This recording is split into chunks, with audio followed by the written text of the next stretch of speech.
좀 달라졌다 했는데 몸무게 재보니까 조금 늘어났다. 네. 오늘 제가 우리 성도님들과 함께 교제하고자 하는 말씀은 야고보서에 있는 말씀입니다.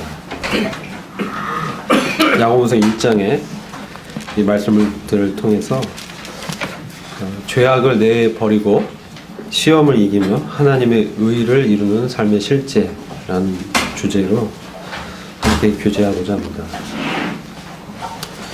1장 2절부터 이 4절 말씀을 먼저 한 목소리로 같이 읽어보도록 하겠습니다. 야고보서 1장 2절부터 4절입니다.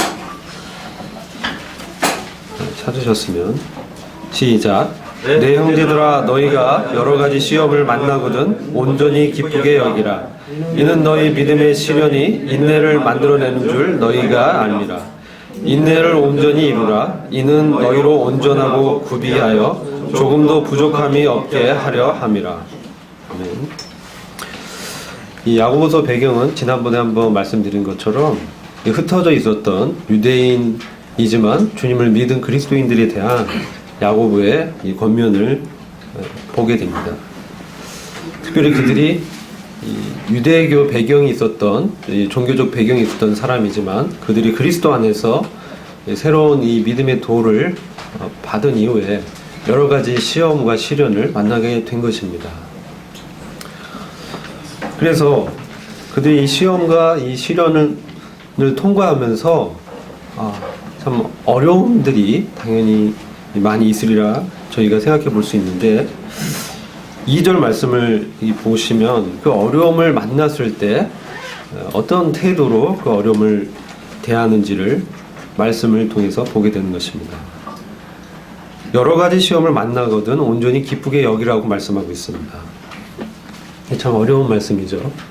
그렇지 않습니까? 성도님들 이 세상에 살아가면서 나에겐 시험이나 시련이 전혀 없다라고 말할 수 있는 분이 계십니까? 네, 다 있으시죠? 각자의 처한 환경 가운데서 이 믿음 때문에 우리가 시험이나 시련을 당하게 됩니다. 만약에 그런 것들이 없다면 이 자신을 믿음 안에 있는지 한번 점검해 볼 필요도 있는 것입니다. 왜냐하면 이 세상은 본성적으로 빛과 진리를 싫어하고 미워하기 때문에 그렇습니다.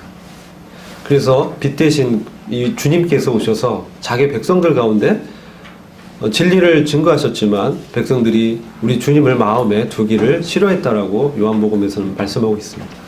동일하게 주님의 생명을 받은 그리스도인들이 이 세상의 직장이라든지 가정이라든지 사람들 만난 관계 속에서 믿음으로 산다면 당연히 세상은 거절하고 싫어하기 마련인 것입니다. 그랬을 때 우리는 왜 나를 거절하지? 나를 싫어하지? 내가 왜 이렇게 소외되지? 왜 나한테만 이런 일이 일어날까? 이런 생각을 갖기 쉽죠. 저 같은 경우 그랬던 것 같아요. 왜 나를 몰라보지? 이런 그런 생각을 갖기 쉬워요. 내가 이렇게 열심히 했는데 오해를 할까? 이상하게 그리스도인이 된 이후로부터 그전에는 없었던 시험들을 많이 당하게 되는 것을 경험하게 됩니다. 그리고 이전에는 죄를 져도 잠깐 양심의 가책을 느끼고 지나가고 그 안에서 그것을 통해서 즐거움을 만끽하고 그것을 추구했지만 그리스도인이 된 이후로는 그럴 수가 없다라는 것을 발견하게 됩니다. 그래서 갈등이 일어나게 됩니다. 그렇지 않나요? 성경은 여러 부분에서 그러한 그리스도인의 삶에 대해서 증거해주고 있습니다. 그런데 놀라운 말씀은 시험을 만났는데 좌절하거나 또 슬퍼하거나 낭망하지 말고 온전히 마음을 다해서 정말 기쁘게 여기라고 말씀하고 있습니다. 놀랍지 않습니까? 저는 이 말씀을 대하면서 시험을 만났는데 어떻게 기쁘게 여길까? 이거 정말 가능한 말씀일까? 그렇게 생각을 해보게 됩니다. 근데 주님께서 이 말씀을 하신 것은 가능하기 때문에 말씀하신 것이라고 믿어집니다. 어떻게 그런 것이 가능할까? 그런 부분들을 이 시간 함께 교제하고자 하는 것입니다. 먼저 이 야고보는 이 믿음의 시련이, 믿음으로 말미암아 우리가 겪는 이 사람들로부터 받는 이 고난, 어려움, 소외, 이해받지 못하는 그런 것들, 이런 것들은 사실 그 뒤에 배경에는 악한 이 사단의 세력들이 있다라는 것을 말씀하고 있는 것입니다. 그런 악한 사단의 세력들이, 또는 내 안에 육신의 정욕들이 오히려 말씀을 통해서 더 드러나게 되면서 내가 이 시험에 빠지게 되는 것을 보게 됩니다. 그런데 그랬을 때 이 시험을 통해서 주님의 의도가 무엇일까? 그것은 우리를 그 시험을 통해서 인내를 만들어내게 하신다는 겁니다. 시련이 인내를 만들어내게 한다. 그래서 인내를 온전히 이루게 해서 4절 보시면 온전하고 구비하여 조금 더 부족함이 없게 하려 함이라, 이렇게 말씀하고 있습니다. 1장에서 이렇게 말씀하고 있으면서 야고보서 5장 11절을 잠시 보시면, 5장 11절 잠시 보시겠습니다.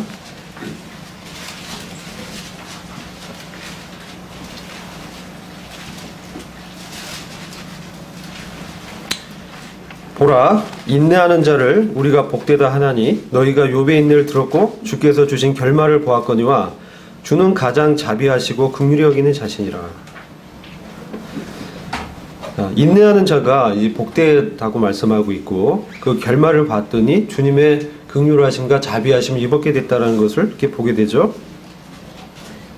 욥을 이제 들어서 야고보가 말씀하고 있습니다. 욥은 어떤 인물입니까? 욥은 아브라함과 같은 동시대에 살았던 믿음의 사람이었습니다. 그 아브라함이 이 동방의 의인이라고 한다면 욥은 아마 서방의 의인 정도 되는 수준의 사람이라고 생각이 됩니다. 이 욥기서가 굉장히 오래전에 기록된 책인데, 그 욥의 일생을 통해서 하나님께서 의도하셨던 목적을 이 욥기서를 통해서 발견하게 됩니다. 왜 욥이 그와 같이 하나님 보시기에 의로웠던 자가 정말 엄청난 이 시련과 시험을 만나게 되죠. 사단이 그를 시험하지 않습니까? 사단이 먼저 하나님께 그를 시험할 것을 허락을 받습니다. 근데 하나님께서는 욥이 참 의인이라고 이렇게 생각하셨습니다. 그러나 하나님께서는 그 욥의 마음 가운데 있었던 한 가지 정말 큰 문제를 욥의 그 시련과 고난을 통해서 드러내셨습니다. 그것은 욥기서 27장 6절을 잠시 보시겠습니다. 이 말씀을 통해서 우리가 만나는 이 믿음의 시련을 통해서 왜 인내를 온전히 이루어야 되는지, 그 가운데서 하나님이 목적하신 바가 무엇인지를 이 교훈을 얻게 됩니다. 욥기서 27장 6절 말씀을 보시겠습니다. 욥이 그 고난 가운데서 그가 정말 의지하고 붙들었던 것이 무엇인지를 말하고 있는 것입니다. 그 욥기서 2장 6절 보시면 내가 내 의를 굳게 잡고 놓지 아니하리니 일평생 내 마음이 나를 책망치 아니하리라. 어떻게 보면 굉장히 담대한 말인데, 의는 좋은데, 의를 굳게 잡은 것은 좋았는데 그것이 누구의 의를 말씀하고 있는지를 우리는 보게 됩니다. 욥은 여기서 누구의 의를 붙잡고 있다고 얘기하고 있죠? 나의 의. 내 스스로 의롭다고 여기고 있었던 것입니다. 내가 이렇게 부유하고 재물을 많이 얻게 되고 아들, 딸을 여러 명 거느리면서 이와 같이 지내면서 하나님께도 이 제사를 드리고 아들, 딸의 이 죄에 대해서도 속죄제를 드리면서 재물을 드릴 수 있는 이런 것들이 그의 마음의 근본 속에는 자기 의가 있었던 것입니다. 그걸 굳게 붙들고 있었어요. 이게 그냥 평상시 몰랐는데 그가 고난 가운데서 그것을 말을 하게 되는 것입니다. 주님은 그것을 지적하는 것입니다. 마찬가지로 우리에게 믿음의 시련이 있을 때 왜 나에게 이런 고난이 있지? 나에게 시련이 있지? 그것은 나에게 주님께서 의도하신 이 목적하신 바를 이루시기 위한 주님의 다루심이라는 것입니다. 그래서 그 시련 가운데서 주님의 인내를 배우게 하십니다. 주님이 어떻게 십자가를 참으셨는지, 주님이 얼마나 십자가에서 그 수모를 당하시면서 수치를 드러내시는 것을 기쁘게 받으셨어요. 어떻게 그럴 수 있었는지, 시험을 당하는 우리들에게 이 주님의 보는 많은 교훈을 주고 있습니다.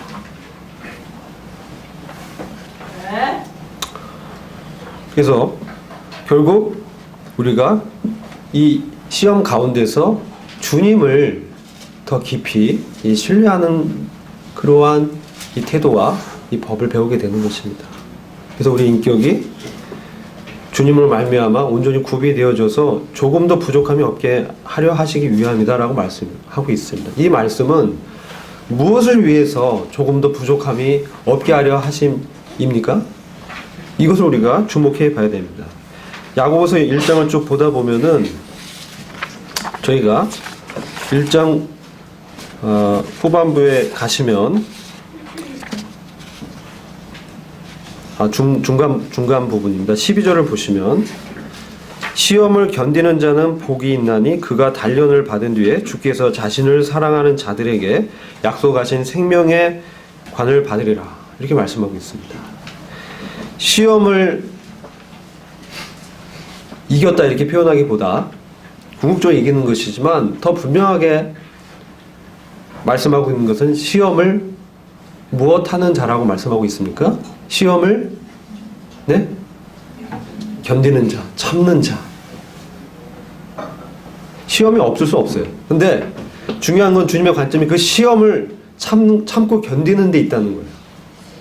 시험을 참고 견디면 주님의 인내를 배우게 되면 복이 있다라는 거예요. 어떤 복이냐? 그가 단련을 받은 뒤에 주께서 자신을 사랑하는 자들에게 약속하신 이 생명의 면류관을 받으리라. 이 생명의 관은 무엇입니까? 우리에게 영생을 주신다는 것입니다. 영생은 무엇입니까? 그냥 영원히 사는, 기간적으로 오래 사는 그런 말씀뿐만 아니라 주님과 함께 부활하는 것을 말씀하고 있는 것입니다. 주님 오셨을 때 우리를 변화시키셔서 주님과 같이 만드시겠다는 것입니다. 그리고 주님과 같이 있게 하시겠다는 것입니다. 그리고 주님과 함께 영원한 교제 가운데 들어가서 그분과 함께 다스리는 영광에 들어가도록 하시겠다는 것입니다. 명실상부한 하나님의 아들들로서 주님과 함께 다스리는 통치의 영광을 받기에 조금 더 부족함이 없게 하기 위해서 우리에게 이와 같은 시험을 허락하신다는 것을 보게 됩니다. 그래서 우리가 시험을 만났을 때 이것은 온전히 기쁘게 여길 수 있는 것입니다. 나의 인간적인 성정과 본성으로는 이거 정말 거부하고 싶습니다. 그러나 하나님께서는 그렇게 인도하십니다. 그게 그러한 어려움을 허락하십니다. 우리가 잘 알고 있는 창세기에 나오는 주님을 가장 많이 나타내고 있는 요셉을 보게 됩니다. 그가 참으로 많은 이 시험과 고난 가운데서 그가 고백했던 것은 주께서 함께 하시기 때문에 요셉이 형통했다라고 말씀하고 있는 것을 보게 됩니다. 그럼 어떤 시험을 당했습니까? 그는 사랑하는 그의 형제들로부터 배반당했어요. 그가 자신의 꿈 얘기를 하고 아버지 야곱이 애지중지하고 택동 어떻게 만들어주고 하니까 시기하는 마음이 있었는데 그의 꿈 얘기 중에 별들과 해와 달이 있었는데 해와 달과 별들이 나의 별에게 절을 하는 것을 봤다는 거예요. 무슨 말입니까? 아버지와 어머니와 형제들이 자신에게 경배한다는 거잖아요. 그런 말을 이제 한 거죠. 철이 없었죠. 그냥 본 것을 얘기한 것이었는데 형제들이 그 마음을 좋게 여기지 않았어요. 아버지도 언짢게 여겼다 이렇게 말씀드리지 않습니다. 하나님께서 그것을 그의 삶 가운데서 이루시는 것을 보게 됩니다. 근데 어떻게 이루십니까? 처음에 형제들로부터 배반당하게. 도대체 이건 이해할 수 없는 일이죠. 육신의 혈육의 형제인데 물론 어머니는 달랐지만 야곱의 처가 4명이었지 않습니까? 후처도 있고 후처들 라헬과 레아, 그들의 이 시녀들을 또 부인으로 첩으로 이렇게 얻게 되죠. 그 형제들이 담합을 해서 요셉을 팔아버려요. 처음에 죽이려고 했어요. 근데 죽이는 건 좀 그러니까, 죽이는 것은 좀 그렇고 미디안 광야의 그 상인에게 요셉을 넘깁니다. 그러나 그의 요셉의 일생을 통해 보면 참으로 주님이 그와 함께 하셨어요. 그가 보디발이라는 그 시위대장의 그 집에 종으로 팔려갔습니다.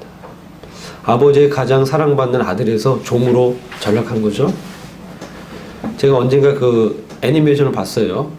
요셉에 대한 애니메이션 보니까 막 종하는 어떤 일 하는지 이렇게 쭉 나오더라고요. 막 바닥을 닦는 거예요. 청소하고 바닥 닦고 뭐 땀을 흘리고. 그런 일을 해봤을까요, 요셉이? 저는 안 해봤죠. 근데 그걸 하면서도 그의 마음 가운데 요셉은 꿈을 갖고 있었다는 거예요. 그런데 그 어려운 고난 가운데 주님이 요셉과 함께 하셨고, 말씀은 그가 형통했다고 하는 거예요. 우리가 봤을 때는 종노릇하고 있는데 주님의 형통이 함께했다. 주님의 복과 형통은 사람의 생각하는, 우리가 인지하고 받아들이는, 우리가 이해하는 그런 가치관과 다른 복과 형통임을 보게 되는 것입니다. 그리고 그가 보디발 장군의 그 아리따운 부인의 유혹을 받게 됩니다. 유명한 실화죠. 날마다 이렇게 동침을 청했어요. 요셉이 굉장히 잘생겼습니다. 용모가 준수하고 수려하다고 말씀하고 있습니다. 그러니까 보디발 장군의 부인이 그를 유혹한 거죠. 근데 그가 하나님 앞에서 범죄하기를 두려워했습니다. 거기서 타협했다면 그는 총리 대신이 될 수 없었을 거예요. 그냥 그 보디발 장군의 그 집사 일을 하는 수준에서 평생을 보낼 수도 있었을 것입니다. 그러다 나중에 발각되면 죽음이죠. 자기 아내와 통관한 이 종을 가만히 두겠습니까? 근데 이 요셉이 그래도 그 주인의 은혜를 입었어요. 죽이지 않고 감옥에 가둡니다. 근데 감옥에서도 요셉은 주님의 함께 하심을 경험하게 됩니다. 거기서 또 형통했다는 거예요. 그러니까 간수장이 그를 또 거기서 일을 맡겨요. 거기서 이제 일을 맡기고 잘 관리를 하는 거죠. 청지기의 일을 배웁니다. 그가 감옥에서 배운 이런 청지기의 일들이 나중에 주님께서 그를 들어서 애굽이란 큰 나라를 다스리는 밑바탕이 된 것이에요. 그 일을 하기에 부족함이 없도록 그를 다루신 것이에요. 거기서 그는 또 어떤 어려움을 겪습니까? 사람을 의지했죠. 술 맡은 관원장과 떡 맡은 관원장 두 사람이 나오잖아요. 그들의 꿈을 해몽해 줬는데, 떡 맡은 관원장은 죽음을 당하게 되고, 술 맡은 관원장은 이제 그의 꿈의 해몽과 같이 거기서 석방을 당하고, 그리고 다시 그 복귀하죠. 그런데 요셉이 술 맡은 관원장에게 당신이 나를 좀 기억해 달라고, 나는 여기 있을 짓을, 그 죄를 범하지 않았다, 이렇게 얘기합니다. 근데 2년이 훅 지나갔어요. 까먹었습니다, 술 맡은 관원장이. 그것도 주님의 섭리였습니다. 얼마나 기다렸겠어요. 아, 이제 일주일 후면 나는 석방될 거야. 술 맡은 관원장이 누구야? 바로 왕의 술잔을 관리하는 그런 사람 아니야. 어떻게 보면 자기 보디발 시위 대장보다 높은 사람이, 왕과 더 친밀한 사람이에요. 왕의 측근이에요. 그러니까 그 사람이 자기를 위해서 변호해주면 나는 아마 며칠 후면 석방될 거야. 그런 기대감이 있었을 거예요. 근데 웬걸 사람들이 화장실에 들어갔다 나갔다 할 때 마음이 달라진다고 하잖아요. 그 사람 마음도 그렇게 변해버려요. 사람의 마음을 신뢰할 수가 없습니다. 그래서 그는 또 2년을 인내로 견뎌냅니다.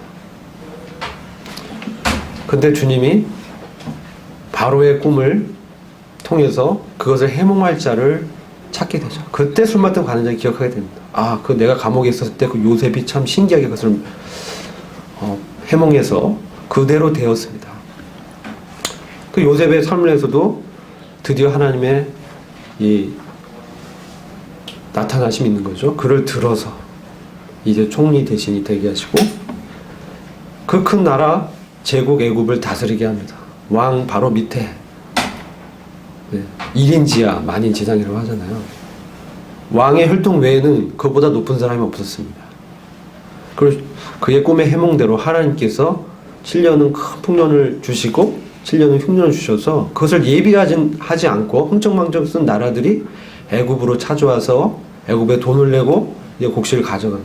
그럴 때 이스라엘이 이제 애굽으로 내려오게 되는 주님의 섭리가 또 이루어지지 않습니까? 거기서 그의 형제들과 아버지 다 요셉에게 절을 하게 됩니다.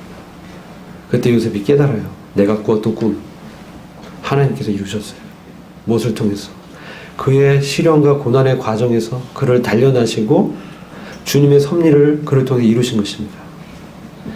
이와 같이 우리가 당하는 이 시련 시험은 하나님께서 우리를 주님의 그 목적에 조금 더 부족함이 없게 하기 위해서 다루시는 섭리이기 때문에 우리는 온전히 기쁘게 여길 수가 있는 것입니다. 말씀 그렇게 증거하고 있습니다. 그리고 이것을 견뎌낼 것을 주님의 함께 하심을 생각하면서 내가 너희와 세상 끝날까지 함께 하리라 했던 그 주님의 말씀을 붙들면서 담대하라. 환난을 당하지만 담대하라. 내가 세상을 이겼노라. 아멘. 주님이 세상을 이기셨다고 선포하시면서 시험을 참을 것을 말씀하십니다. 왜? 이미 이 시험은 주님의 승리로 우리의 승리가 보장된 시험이기 때문에 우리가 접하는 이 믿음의 모든 전쟁터 가운데 이 승패는 이미 주님의 승리 가운데 있다는 것입니다. 그것을 믿음으로 여기고 인내하는 것이죠. 그래서 말씀은 견딘다라고 말씀하고 있다고 믿습니다. 견디는 것입니다. 참는 것입니다. 이게 어렵습니다. 견뎌내기 참 어렵습니다. 내 안에 육신이 일어납니다. 내가 더 오라. 내가 맞아. 부글부글 끓어오릅니다. 이게 뭡니까? 내 의입니다. 내가 생각한 오름이에요. 그것을 주님이 욥의 그 고난을 통해서 드러내신 거예요. 그래서 우리가 만나는 이런 시험과 시련을 통해서 우리 안에 있는 그 불순물들을 정죄해 가십니다. 그것을 분리해내십니다. 여러분 이런 시험관에 여러 가지 불순물들을 넣고 넣어놓으면 처음에 흙탕물처럼 되지만 이것을 매우 빠른 속도로 원심 분리기처럼 막 돌려버리면 그게 이게 딱 정제돼서 분리가 돼요. 층별로. 그래서 제일 위에 가장 순도 높은 액체가 이렇게 남게 되죠. 밑에는 밀도 뭐 그런 거라고 하는데 제가 질량 보존의 법칙을 잘 모르기 때문에 그 무게에 따라서 이제 달라지는 것 같아요.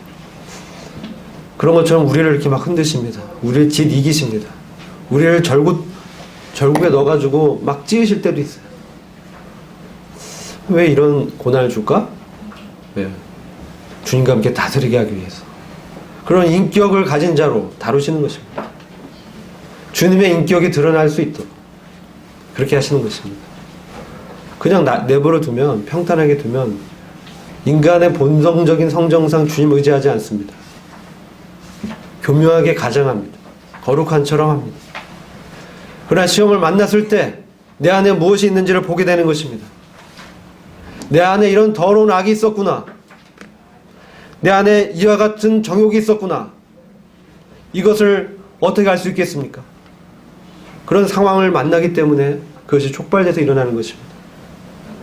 왜 그런 상황을 만나게 했을까요? 그 안에 너의 죄를 보기를 원하시는 것입니다. 그리고 내가 있는 자리가 어딘지를 확인하기를 원하시는 겁니다. 우리는 어디에 있습니까? 그리스도와 함께 하늘의 우편에 앉혀진 자입니다. 그게 우리의 자리입니다. 우리의 신분입니다. 그런데 우리의 이 성정 어떻습니까? 나의 옛 본성, 내가 가지고 있던, 내가 품고 있던 그것은 무엇입니까? 내 안에 감춰진 그 악은 참으로 우리가 말하기도 부끄러운 그러한 육체의 정욕들과 이생의 자랑들과 안목의 정욕들 아닙니까? 이런 것들이 우리 안에 섞여 있는 것입니다. 그래서 시험을 통해서 견뎌낼 때 우리는 우리 안에 있는 불순물들을 바라보면서 주님의 은혜를 발견하게 되는 것입니다. 아, 나와 같은 자를 구원하셨구나. 나와 같이 모자르고 나와 같이 이런 악을 행하길 즐겨했던 이런 참으로 죽어 마땅한 이 죄인을 주님이 받으셨구나. 그럴 때 참 은혜가 은혜임을 깨닫게 됩니다. 그럴 때 나의 자리를 다시금 확인하게 됩니다. 내가 있는 곳이 어딘가? 이 세상인가? 아니면 주님 옆인가? 하늘의 우편 보좌인가? 어떻습니까? 우리는 이 시험을 당할 때 주님의 시험을 기억하게 됩니다. 주님 어떻게 견디셨을까요? 십자가의 고난을 당하셨을 때 주님은 주님께서 사랑하시는 그 형제들이, 우리들이, 교회가 주님과 같이 변화돼서 주님과 함께 영원히 있으면서 함께 다스릴 그 소망을 바라보시면서 그 수치를 견뎌내셨습니다. 자기를 거역한 자들을 참으셨습니다. 우리가 잘 알고 있는 마태복음 4장에 주님의 시험 3가지가 등장합니다. 너무나 잘 알고 있습니다. 제가 한 번 더 성도님들의 기억을 돕고 교훈을 얻고자 합니다. 첫 번째 시험 무엇이었죠? 주님이 40일을 굶으시고 성령의 이끌림을 받았습니다. 주님의 시험은 성령의 이끌림을 받았던 시험입니다. 그것을 통해서 우리에게 성령님의 교훈이 있는 것입니다. 단순한 시험이 아니었습니다. 온 인류가, 우리가 주님을 믿은 이후에 겪게 될 시험의 종류와 어떻게 이기는지를 말씀하고 있습니다. 첫 번째는 40일 동안 금식했으니까 얼마나 배고팠겠습니까? 일반인들은 꿈도 못 꿀 그런 금식을 한 거예요. 그랬을 때 마귀가 우리 주님께 와서 너가 정말 하나님의 아들이거든 이 돌로 떡을 만들어 봐라 이렇게 유혹합니다. 주님은 하나님의 아들이시잖아요. 그것을 마귀가 시험하는 것입니다. 그것을 너의 능력으로 너의 의를 의지해서 너를 유익하게 하기 위해서 한번 떡으로 만들어 봐라. 그럼 내가 너를 하나님의 아들이라는 것을 믿어주겠다. 주님은 어떻게 그것을 이기십니까? 신명기 8장 말씀을 이기시죠. 사람이 떡으로만 살 것이 아니요 하나님의 입에서 나오는 모든 말씀으로 살 것이니라. 정말 주님은 하나님의 뜻이 주님의 양식이 되고 하나님의 말씀으로 사셨어요. 그래서 그렇게 말씀하실 수 있었던 것입니다. 우리의 영의 양식이 얼마나 중요합니까? 하루라도 말씀을 걸으면 사단은 영락없이 우리를 넘어뜨립니다. 우리가 육신의 양식은 하루에 2끼, 3끼 먹지 않습니까? 물론 한 끼만 먹고 다이어트 할 수도 있어요. 그러나 먹어야 육체가 유지가 되죠. 우리의 영적인 생명도 마찬가지입니다. 우리가 하루라도 말씀을 거른다면, 말씀의 양식을 취하지 않는다면 그가 어떻게 사단의 시험을 이길 수 있겠습니까? 허약해지는 것입니다. 병이 드는 것입니다. 면역력이 떨어지는 것입니다. 그래서 마귀의 시험에 넘어가는 거예요. 하나님의 아들이 되는 걸 입증하는 게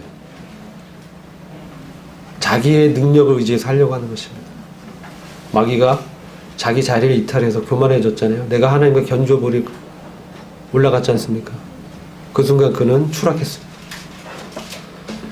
주님은 그것을 아셨기 때문에 말씀으로 마귀의 시험을 이겼습니다. 육체의 정욕이 들어왔을 때, 육체의 정욕, 먹고 싶은 욕구가 들어왔을 때, 그것이 먹음직스럽고 보암직스럽고 탐스러울 때가 많습니다.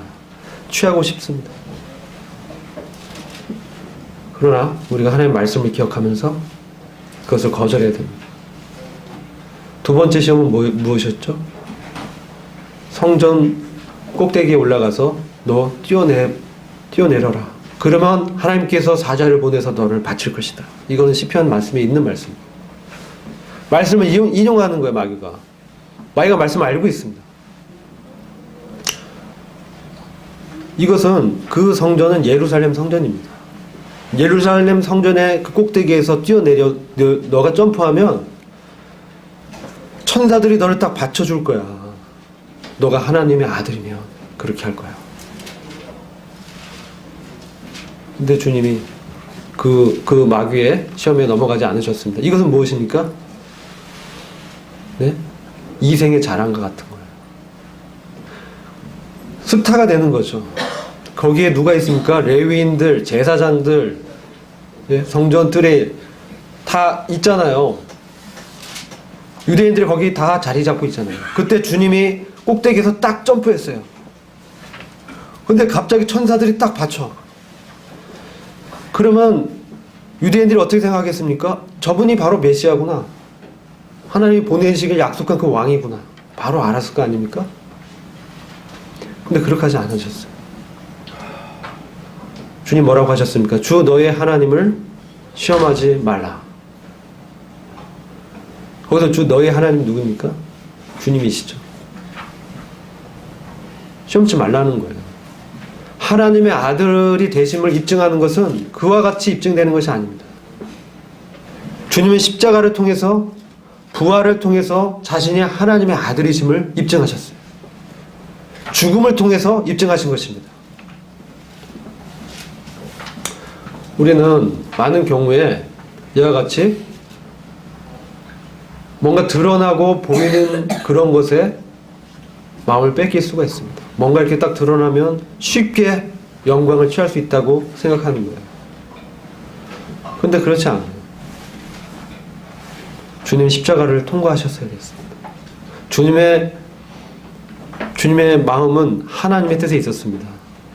하나님의 뜻은 하나님이 베푸신 그 잔을 마시는 것이었어요. 그건 십자가였습니다. 그것을 통해서 믿는 우리에게 주님과 같이 살 수 있도록 하시기 위해서 그렇게 하신 것입니다. 세 번째 시험 무엇이었습니까?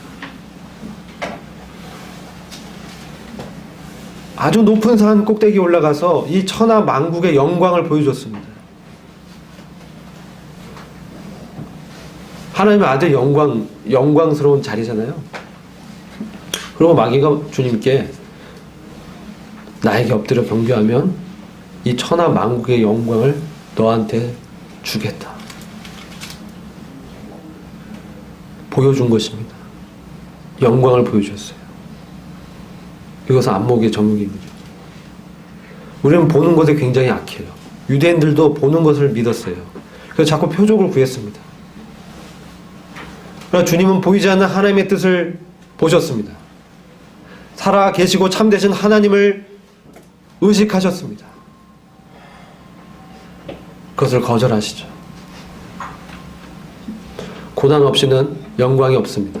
이것은 진리입니다. 로마서 8장에 영광에 참여하려거든 주님의 고난에도 참여할 것을 말씀하고 있는 것입니다. 이것은 만고불변의 하나님의 말씀입니다. 그렇지 않다고 말하는 것은 사단의 거짓말입니다.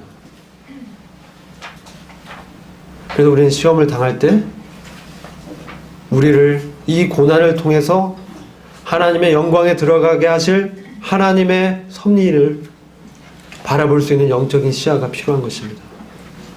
그 뒤에 역사하고 있는 사단의 계략과 이간질과 관계를 우리는 볼 수 있어야 됩니다.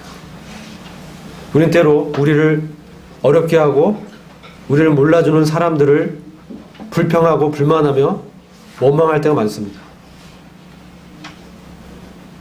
우리의 삶을 이렇게 돌아보건대 저를 보더라도 그런 경우들을 보게 됩니다. 하나님의 역사보다 하나님의 섭리와 하나님의 뜻보다 우리의 육체의 감정을 촉발하는 그러한 것들에 보이는 것들에 느껴지는 것들에 마음을 뺏기고 그 사람을 때로 미워합니다. 싫어하게 됩니다. 근데 주님은 저 멀리 우리 아버지를 보셨어요. 베드로가 어떠했습니까? 베드로 정말 나서기 좋아했어요.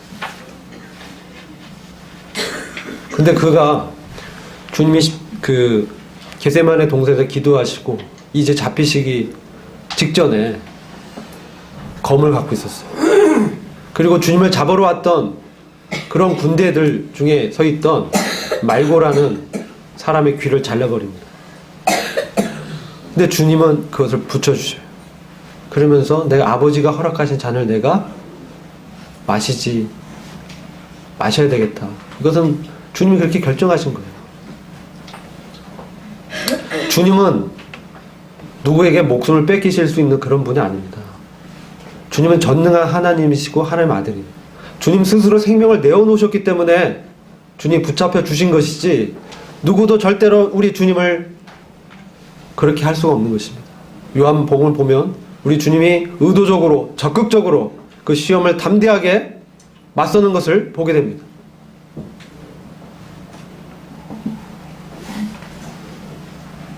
우리는 그래서 이 베드로를 통해서 교훈을 또 얻게 됩니다. 베드로가 주님이 십자가의 고난을 말했을 때 그 입술은 뭐라고 합니까? 주님이라고 고백합니다.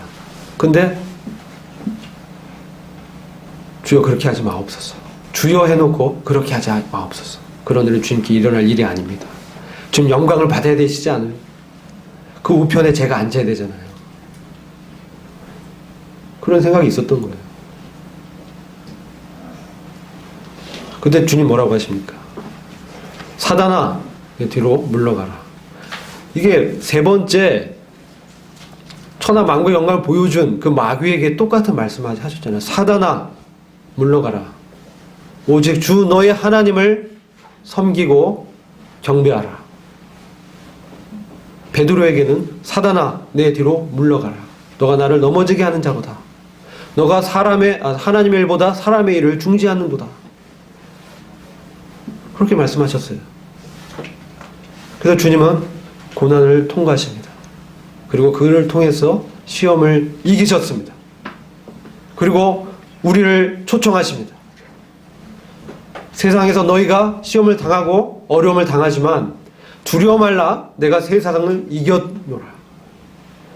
요한복음 16장에서 말씀하시고 17장에서 아버지께 기도를 하십니다.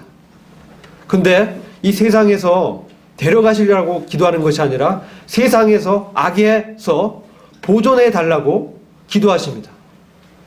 그리고 진리로 거룩함을 입게 해달라고 기도하십니다.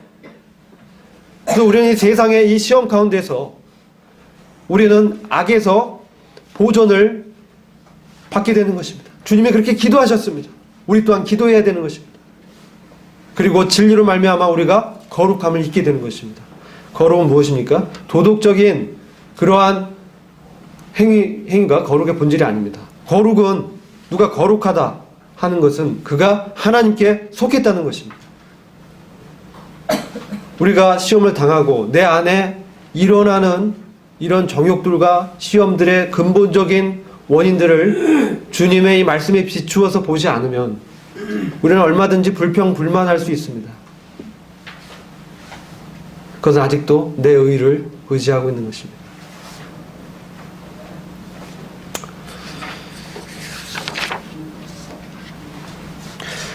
아까 어떤 형제님이 하나님의 일에 대해서 감사를 드렸는데 하나님의 일은 무엇입니까? 믿는 것입니다. 믿음은 무엇입니까? 하나님과 깊은 관계 속에서 하나님의 생각을 나의 것으로 여기는 것입니다. 그게 믿음의 본질입니다. 지금은 이루어지지 않았지만 하나님께서 그렇게 하시겠다고 말씀하셨으면 그것을 그렇게 여기고 믿는 것이 믿음의 본질입니다.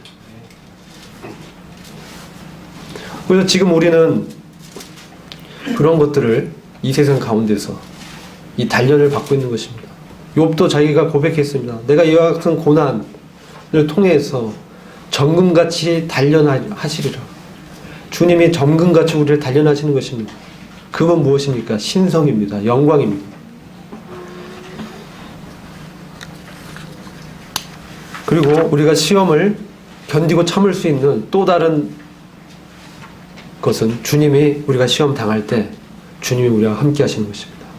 다니엘의 세 친구가 느부갓네살 왕의 우상에 그 신상에 절하지 않았어요. 그래서 풀무불에 던져집니다. 그 세 친구가 어찌 되든 우리는 그 우상에 절하지 않겠습니다. 그리 아니하실지라도, 하나님은 나를 건지지 아니하실지라도 나는 저 우상엔 절하지 않겠습니다. 풀무불에 던져지죠. 분명히 셋을 던졌는데 한 사람이 더 있었습니다. 왕이 그것을 봤어요. 한 사람이, 하나님의 아들의 형상을 한 사람이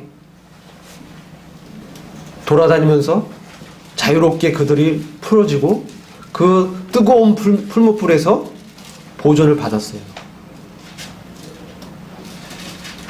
같이 주님이 우리를 그런 시험의 자리에 혼자 내버려 두지 않는 거예요. 같이 있는 거예요.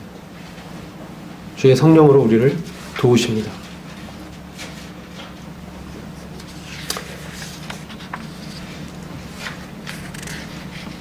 우리가 이렇게 주님의 함께 하심으로 시험을 참고 견디어 내서 주님의 승리를 나의 승리로 취하고 이길 수 있는 것입니다. 그 다음에 우리가 좀 더 살펴볼 부분은 어떻게 우리의 죄악을 내어버릴 수 있는가. 시험을 이기고 죄악을 내어버리고 믿음의 실제를 어떻게 이루는가. 그 부분을 잠깐 살펴보고자 합니다.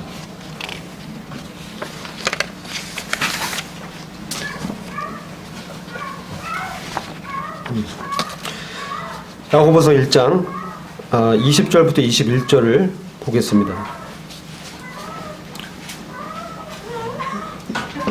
20절부터 21절 말씀 찾아보시고요. 찾으셨으면 함께 읽도록 하겠습니다. 20절부터 시작. 사람의 성내는 것이 하나님의 의를 이루지 못함이리라. 그러므로 모든 더러운 것과 넘치는 악을 내어버리고 능히 너희 영혼을 구원할 바 마음에 심긴 도를 온유함으로 받으라.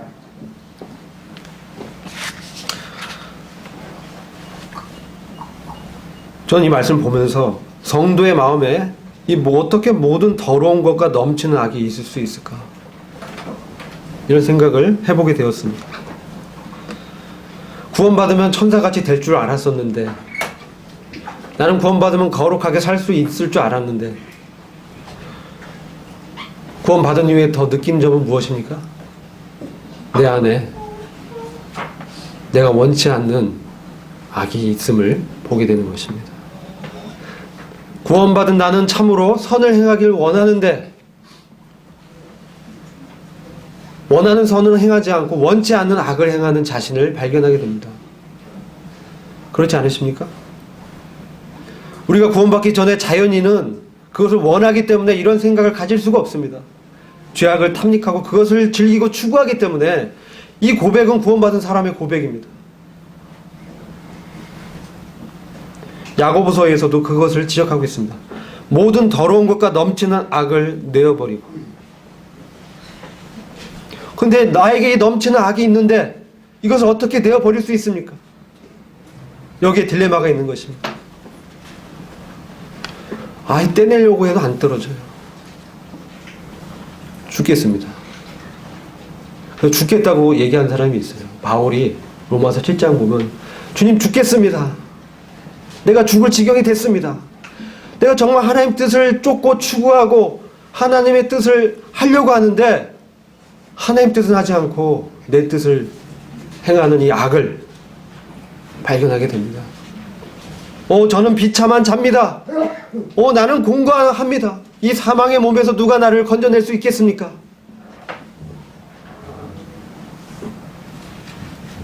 그렇게 말씀하고 있는 것입니다. 근데 야고보는 악을 내어버려라. 내어버리려고 하는데 안 되는데 어떡하죠? 나에게 이런 청년의 정욕이 일어나는데 안 되는데 어떡하죠? 주님, 저 이 생의 자랑에 휘둘리고 싶지 않아요. 근데 이렇게 부자가 되고 싶죠. 저 그냥 순수하게 그냥 주님처럼 볼 것 없이 외모 볼품 없지만 내 안에 그리스도가 계시는데요. 왜 이렇게 보여주고 싶죠? 그런 마음이 꼭 있지 않으십니까? 이게 바로 우리를 더럽게 하고 우리를 악을 행하게 하는 끈질긴 육신입니다. 나의 의입니다. 육체의 정욕입니다.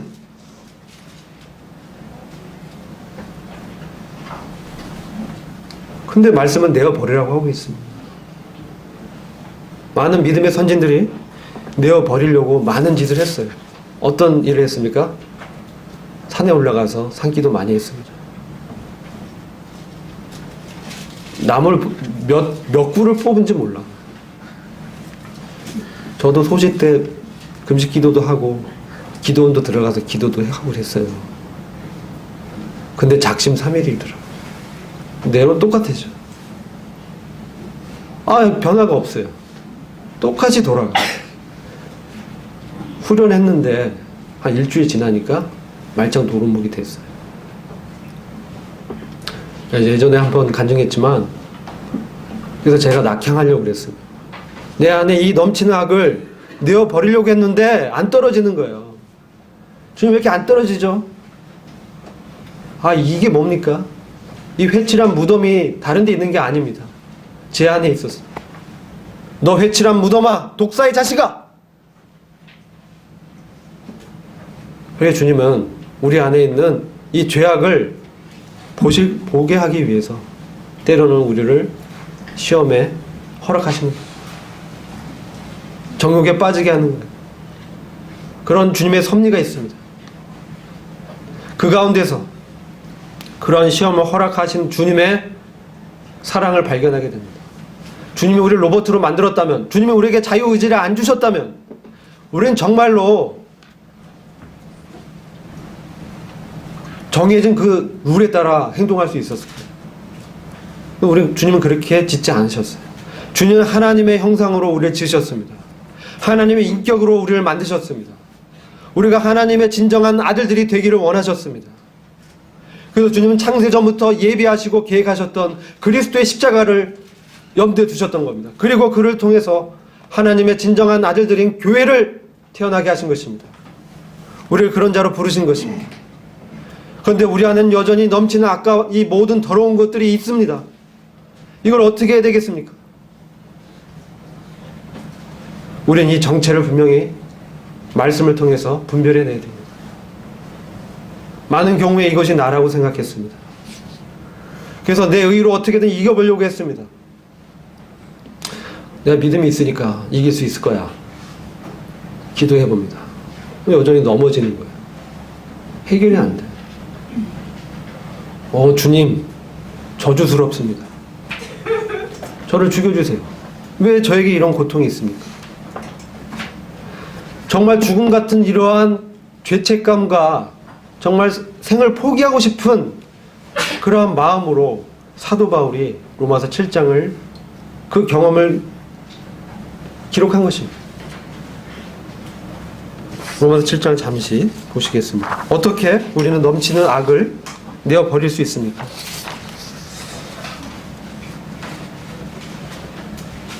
로마서 7장 10절부터 잠시 같이 보시겠습니다. 생명에 이르게 할 그 계명이 내게 도리어 사망에 이르게 하는 것이 되었도다. 11절 죄가 기회를 타서 계명으로 말미암아 나를 속이고 그것으로 나를 죽였는지라. 말씀을 따라서 거룩하게 살려고 했었는데 그게 도리어 사망에 이르게 한 것이에요. 왜 그랬습니까?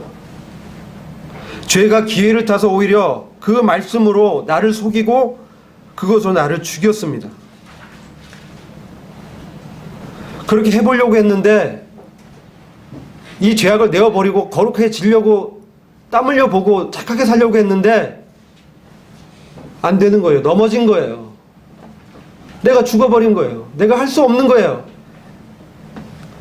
그래서 이 말씀은 참으로 선한 것인데 어떻게 도리어 나를 사망에 이르게 했는가? 이렇게 말씀하고 있는 것입니다.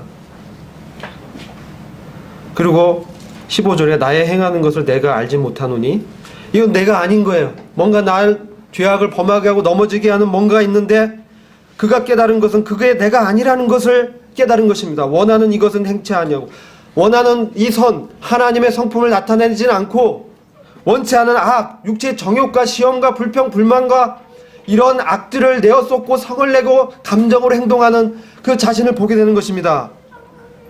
그래서 17절에 보면 이제는 이것을 행하는 자가 내가 아니요 내 속에 거하는 죄니라. 그 전 16절 만일 내가 원치 않은 그것을 하면 내가 이로 율법에 선한 것을 시인하는 거예요. 하나님의 말씀은 선한 것입니다. 거룩한 것입니다. 근데 그 넘어지는 이 죄성은 죄입니다. 이전에는 우리가 구원받기 전에는 내가 완전한 죄인이었습니다.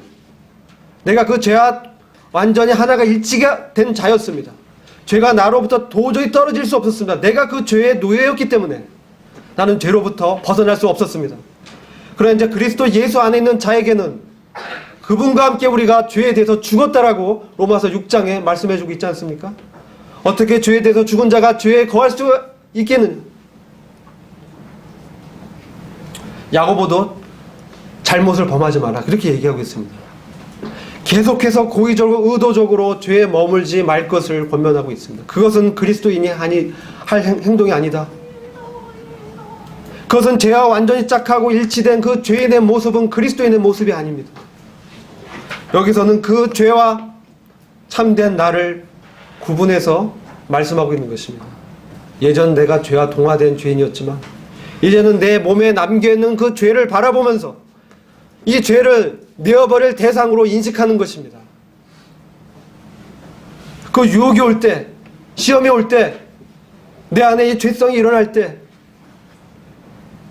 혹 넘어졌을 때 사단은 우리를 유혹합니다. 너 그 정도밖에 되지 않아. 넌 그런 자야. 너는 그냥 죄인이야. 너는 악인이야. 구원받은 척 하지 마라. 거룩하게 살아야지. 그렇게 우리를 속입니다. 바울이 깨달은 것은 그게 당연한 것을 알았어. 이거는 원치 않는 악을 행하는 이것은 하나의 법이구나. 원리구나. 내 안에 원치 않는 악을 행하기를 원하는 죄성이 남아있는 것입니다. 그래서 이 악을 내어버리는 것은 믿음으로만 가능한 거예요. 하나님께서 우리를 어떻게 보시는가? 로마서 7장의 주제는 나입니다. 내가 해보려고 했다. 근데 안 된다. 그걸 깨달은 거예요. 욥이 그것을 깨달았습니다. 욥기 27장 6절에서 내가 내 의를 굳게 붙들고 있다. 친구들아, don't worry. 근데 이 시험의 강도가 강해지면 강해질수록 그의 안에 있는 그의 밑바닥이 드러나는 거예요. 그가 의지하고 있던 것이 무엇인지를 주님이 드러내십니다.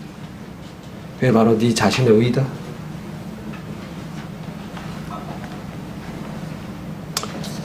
욥기서 42장 6절 말씀 잠시 같이 보시겠습니다.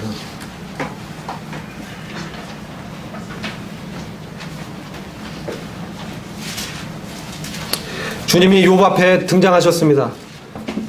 무지한 말로 이치를 어둡게 하는 자는 도대체 누구냐? 너는 산의 대장부같이 내가 질문하는 그 질문에 대답을 해봐라. 내가 이 천하 만물을 창조할 때 너 어디 있었냐? 내가 이 공중에 이 별을 달 때 너는 어디 있었느냐? 내가 이 창조의 역사를 할 때 너는 어디에 있었느냐? 한번 대답해봐라. 티끌이었죠. 흙이었죠. 지어지기도 전인데. 그래서 욥은 깨달았습니다. 그의 고난 가운데서 그가 정금같이 단련돼서 나와서 한 고백은 내가 시험을 이겼습니다. 난 잘했습니다. 이 말을 한 게 아니에요. 2절에 주께서는 욥기 42장 2절에 주께서는 무소불능하시오며 무슨 경영이든지 못 이루실 것이 없는 줄 아오니 무지한 말로 이치를 가리운 자가 누구니까? 내가 스스로 깨달을 수 없는 일을 말하였고 스스로 알 수 없고 헤아리기 어려운 일을 말하였나이다. 내가 말하겠사오니 주여 들으시고 내가 주께 묻겠사오니 주여 내게 알게 하옵소서. 이제 겸손한 자신의 자리를 찾아간 것입니다. 주여 말씀하시옵소서. 내가 듣겠나이다. 주여 내게 알게 하옵소서.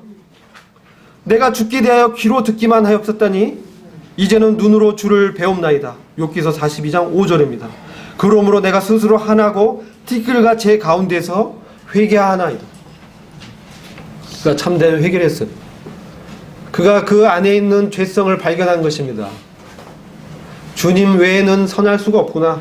선을 행할 수 있는 능력은 하나님으로부터 나오는 것이구나. 그것을 깨닫게 하신 것입니다. 그랬을 때 이 죄악을 내어 버릴 수 있는 것입니다. 그것은 죄입니다. 이것은 내가 아닙니다. 나는 그리스도 안에 있는 참된 나는 바로 새 사람입니다. 나는 새롭게 창조된 피조물입니다. 이전 것은 다 지나갔습니다. 그것은 나의 죄일 뿐입니다.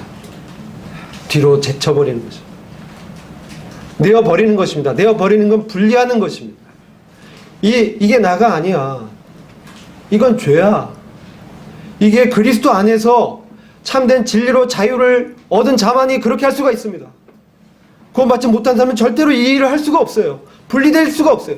근데 그리스도 안에 있는 자만이 이 죄악으로부터 나를 분리해서 하나님을 바라볼 수 있습니다. 내가 그리스도 안에 있기 때문에 비로소 나는 진리로 자유함을 얻었습니다.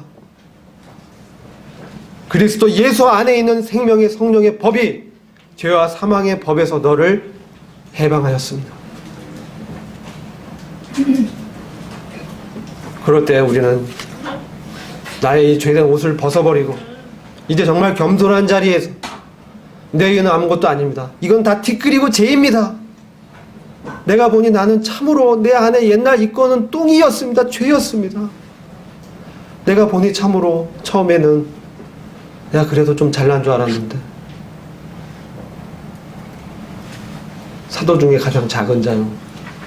성도들 중에서 작은 자 중에서도 작은 자였고 죄인들 중에서 내가 괴수입니다.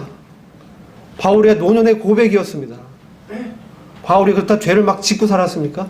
그가 점점 주님을 알고 주님을 바라보고 주님을 묵상하고 주님을 의식하고 살면 살수록 자기 안에 있는 이 죄악이 얼마나 더럽고 넘쳐나는지를 깨달은 것입니다.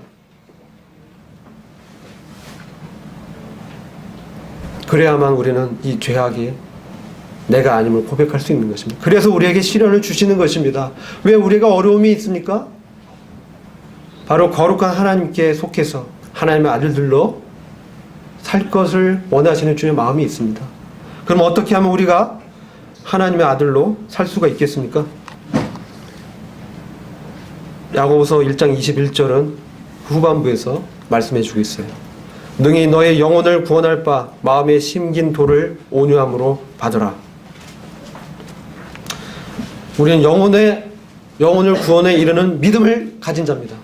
그렇지 않습니까? 이것은 단순한 죄로부터 형벌에서 벗어나는 것이 아니라 죄의 권세에서 해방되고 죄의 권세로부터 자유롭게 돼서 진리를 내가 자발적으로 하나님의 아들들로 주님과 함께 연합된 마음으로 진리를 그대로 행하는 그러한 참으로 거룩한 삶의 실제를 이루는 것을 말씀하고 있는 것입니다. 능히 너희 영혼을 구원하는 무엇이 구원할 수 있습니까? 나의 의가 아닙니다. 너의 마음에 심긴 돌을 온유함으로 받으라. 마음에 심긴 도가 무엇입니까? 다른 성경에서 이 도는 로고스입니다. 하나님의 말씀입니다. 하나님의 기록된 말씀이 그 마음에 심겨진 자입니다. 내가 내 죄악을 내어버리고 이제 내 안에 심겨진 그리스도의 말씀을 주목하는 것입니다. 그분이 나의 기준이 되는 것입니다. 온유함으로 받으라. 이 온유는 그리스도의 온유입니다. 우린 스스로 친절하고 겸손해 줄 수가 없어요. 우리 안에 이 죄악을, 이 죄덩이를 발견하면 할수록 우리는 겸손하고 낮아질 수밖에 없는 것입니다. 그래서 하나님은 우리를 이기시고 다루시는 것입니다. 그래서 우리는 이 시험 가운데서 악을 나로부터 분리하고 내 영혼에 구원할 바 마음에 심겨진 이 하나님의 말씀을 주목하면서 온유함으로 하나님이 주시는 그 친절과 겸손한 태도로 받으라, 영접해라, 이해해라, 마음의 문을 열고 수용해라 라고 말씀하고 있는 것입니다. 받으라. 이 세상에 많은 말들이 있습니다. 너무나 많은 지혜와 가치관과 철학과 책들이 많이 있어요. 그러나 하나님께서는 내가 너에게 심겨준 그 하나님의 말씀을 받으라. 라오디아 교회가 왜 실패했습니까? 인간들의 말 지혜로 가득 찬 교회가 라우디게아 교회입니다. 사람의 말들로 가득했어요. 주님 어디 계셨습니까? 주님 문 밖에 계셨습니다. 사람의 지혜가 통치하는 교회. 주님 그곳에 왕노를 하실 수 없어요. 그래서 주님은 무엇입니까? 문을 두드리고 있어요. 그 교회를 다 몰살시킬 수 있는 권능과 권세가 있지만 주님 인내하십니다. 두드리십니다. 마음의 문을 열고 믿음으로 그리스도께서 너희 안에 거하게 하옵시고 너희 마음에 참된 주로 있게 하시고 그분의 뜻대로 내 뜻을 내려놓고 내 의를 내려놓고 내 악을 내어버리고 이제 내 안에 말씀하시는 그 주님을 바라보겠습니다. 이것이 우리가 고백이 되어야 되는 것입니다. 그게 온유함으로 받는 것입니다. 그랬을 때 우리가 이 시련을 견디고 참을 수 있고 내 감정과 성으로 행하지 않고 그리스도의 의를 따라서 그분의 성령에 따라서 우리가 걸어갈 수 있는 것입니다. 그럴 때 우리가 그분이 다시 오실 때 그분과 같이 변화돼서 그분과 같이 되어서 그분의 인격이 나한테 완전히 체화돼서 실제화돼서 그분과 함께 다스리게 될 것입니다. 여러분 이것을 믿으십니까? 이런 자들이 되기를 참으로 소원합니다. 기도하겠습니다. 아버지 하나님, 이 세상은 참으로 악하고 우리 주님을 거절하고 참으로 멸망으로 달려가고 있음을 보게 됩니다. 그러나 주님 우리 안에 말씀하시는 그 그리스도는 참으로 고귀하고 거룩하시며 의로우시며 우리의 구속과 구원이 되시는 주임을 고백을 드립니다. 아버지 하나님, 저희가 이제 이 그리스도께서 우리 안에 정말 자유롭게 사실 수 있도록 우리의 넘치는 악을 십자가에서 못 박았음을 믿음으로 여기게 하옵시고 이제 주와 함께 살아가는 이 믿음의 길이 참으로 진리요 영광의 길임을 분명하게 믿고 여기게 저희를 축복해 주시기를 간절히 기도합니다. 주님, 저희가 하나님의 말씀을 사모하게 하시고 영의 양식으로 공급받아 시험을 이기고 죄악을 내어버리고 말씀으로 주님을 닮아가는 성령의 열매를 맺게 되기를 소원합니다. 모든 것을 주님께 의탁하옵고 우리 예수 그리스도의 존귀하신 이름으로 기도했습니다. 아멘.